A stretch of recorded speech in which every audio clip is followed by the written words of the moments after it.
आपको पता है वो एक खातून जो ओहद के मैदान की तरफ भाग जा रही थी और आने वाले जंग खत्म होने के बाद आने वालों ने उस खातून से कहा, ऐ बीबी तुझे पता है तेरे शोहर का इंतकाल हो गया, शहीद हो गए।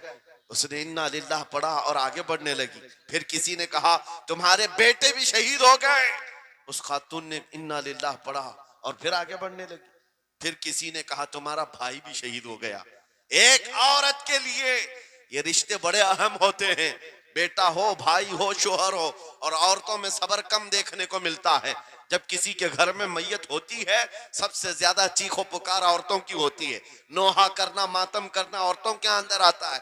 लेकिन रसूल पाक सल्लल्लाहु ताला अलैहि वसल्लम की मोहब्बत जिस खातून के दिल में हो उसे आम औरतों से कंपेयर ना करो।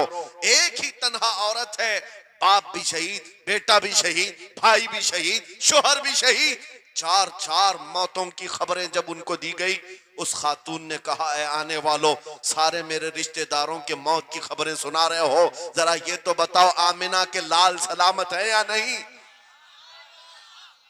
आमिना के लाल सलामत हैं या नहीं? आने वाले ने कहा अल्लाह के रसूल सलामत हैं। उस खातून ने कहा मुझे दिखा तो दो, अरोनी, मुझे दिखाओ कहां है। ले जाकर करीब किया गया। हुजूर पाक सल्लल्लाहु अलैहि वसल्लम के जलवे जहां आरा को देखा, आंचल फैलाती है और कहती है, या रसूल अल्लाह, या रसूल अल्लाह, कुल्लु मुसीबतिन बादक जुललुन। ऐ अल्लाह के रसूल, अगर आप सलामत हैं हर मुसीबत छोटी है। वाह वाह, हर मुसीबत छोटी है।